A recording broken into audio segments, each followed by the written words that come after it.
আব্বাসের এই সাক্ষাৎকার প্রকাশের পর রাজনৈতিক দলগুলো ফের নড়েচড়ে ওঠে। একই সঙ্গে বিষয়টি নিয়ে একের পর এক প্রতিক্রিয়া জানাতে শুরু করেছে। বিএনপি, জামায়াত, এনসিপি নেতারা বলছেন শেখ হাসিনা দেশে ফিরলে তার রাজনৈতিক কর্মকাণ্ডের জন্য নয়, বরং তার বিরুদ্ধে চলমান হত্যা ও মানবতা বিরোধী অপরাধের মামলার বিচারিক প্রক্রিয়ার মুখোমুখি হওয়া উচিত। এর আগে ২০২৪ সালে আগস্টে ছাত্র জনতার গণ অভ্যুত্থানের মুখে পদত্যাগ করে ভারতে পালিয়ে যান হাসিনা।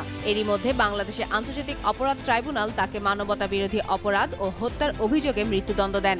এসব মামলায় তাকে গ্রেপ্তারের নির্দেশ এবং দেশে ফিরিয়ে আনার জন্য সরকারের পক্ষ থেকে ভারতের কাছে একাধিকবার আনুষ্ঠানিকভাবে আবেদনও করা হয়েছে।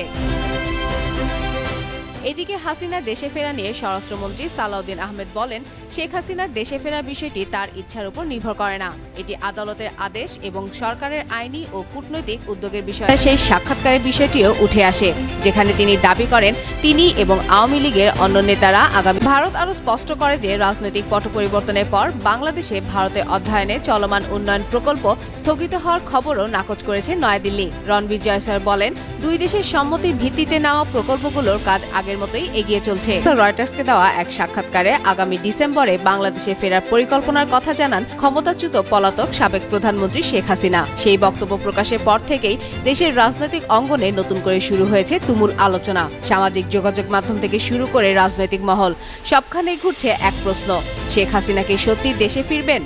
এমন জল্পনার মধ্যেই তার প্রত্যর্পণ ইস্যুতে আবারও নিজেদের অবস্থান স্পষ্ট করেছে ভারত। ভারতের পররাষ্ট্র মন্ত্রণালয়ের সাপ্তাহিক ব্রিফিংয়ে মুখপাত্র রণবীর জয়সওয়াল বলেন, শেখ হাসিনার প্রত্যর্পণ একটি সম্পূর্ণ আইনি বিষয় এবং এই বিষয়ে ভারতের অবস্থানের কোনো পরিবর্তন হয়নি। যে কোনো সিদ্ধান্ত আইন অনুযায়ী নেওয়া হবে।